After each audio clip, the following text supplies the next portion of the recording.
Comme la plupart des grands chefs d'État africains, Moïse a complètement transformé son village natal.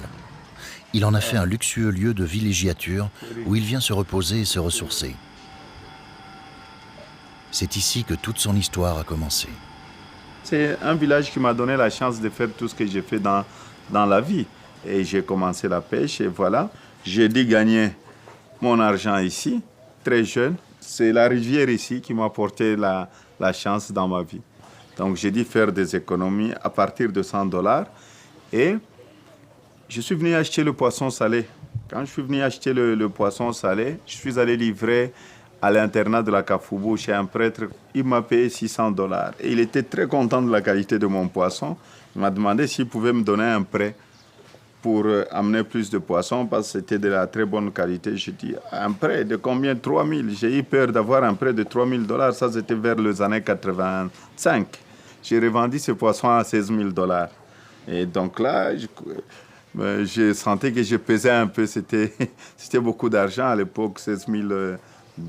Et il m'a cherché des contrats dans tous les internats.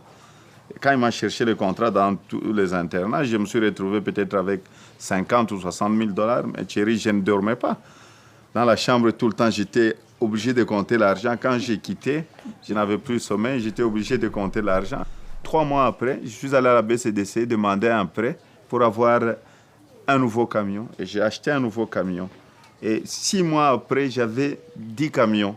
Et j'ai fait mon premier $1 million sur la rivière Luapula. C'était vers les années 88. Bon, si je mets tous les contrats que j'ai dû avoir quand j'étais très jeune, c'est peut-être, pour ne pas exagérer, pas moins de $70 millions. Et le papa faisait la pêche aussi, il était aussi dans la pêche. Tout le monde était dans la pêche. Donc, nous sommes le produit du poisson. Et le papa, il a fait fortune dans il a fait dans un le peu poisson. Il a fait un peu d'argent. Il a fait quand même beaucoup d'argent dans le poisson, comme tous les Grecs qui sont venus à l'époque, tous les Juifs qui sont venus. Quand Hitler s'attaquait à la communauté juive, donc c'est à ce moment-là que mon père a dit fuir. Il a fui donc de Rhodes, là où il était. Il s'est retrouvé au Congo, il est passé par le Maroc, tout ça.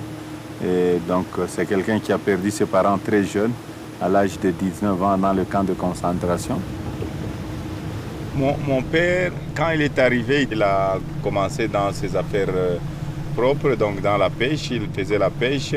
Ma mère a rencontré aussi mon père dans ces villages et voilà. À l'époque, c'est pour vous dire que mon père n'était pas raciste parce que pour avoir une femme noire, c'était très difficile pour un blanc d'avoir une femme noire. Il fallait compter vers les années 42, 43, avoir une femme noire. Mais mon père a eu ce courage-là et il était en même temps juif. Pour avoir une femme noire, c'était très difficile. Ils se sont rencontrés ici.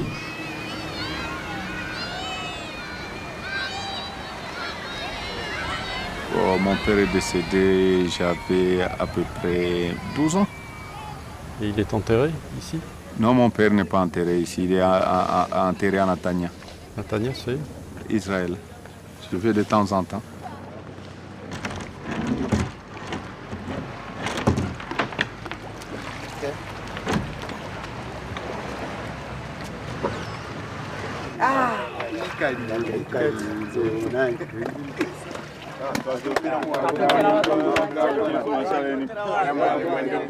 Moïse Katumbi, c'est le premier Congolais qui s'impose aujourd'hui à avoir monté d'abord une société de sous-traitance, Manning Company Katanga, qui a eu à plus des actions dans des entreprises minières. On doit reconnaître que Moïse Katumbi fait partie de la nouvelle génération qui font la fierté des Katangais aujourd'hui. Je ne connais pas un autre Katangais, un noir. Il y a des Katangais blancs, les Forest, les Décalions et les autres. Mais le noir Katangais qui fait la fierté des Katangais dans les mines, c'est Moïse.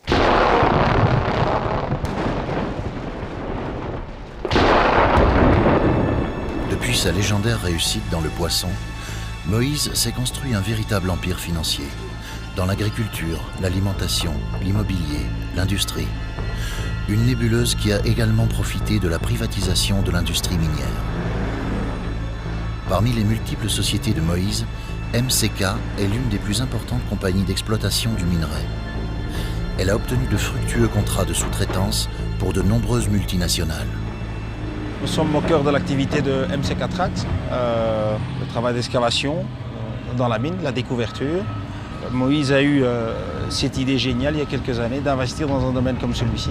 L'activité minière au Katanga, c'est le poumon de l'économie de la province. Et il avait à ce moment-là senti que c'est un domaine qui pouvait être porteur. Dans ce domaine, c'est une personne qui innove à tout moment. Il avait d'autres activités, mais celle-ci a été aussi un plus dans ses affaires.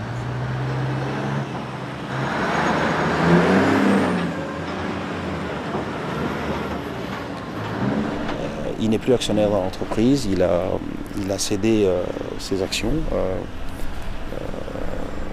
à sa famille. C'est en l'occurrence son épouse qui s'occupe de la gestion de ses quotes-parts. Elle nous apporte aussi son expérience et son expertise. La loi ne permet pas qu'un gouverneur fasse les affaires. C'est clair par rapport au droit commercial, donc il y a incompatibilité.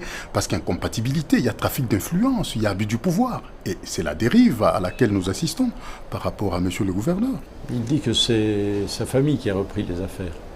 Oui, sa famille a repris les affaires, ça c'est la présentation officielle des choses. C'est la présentation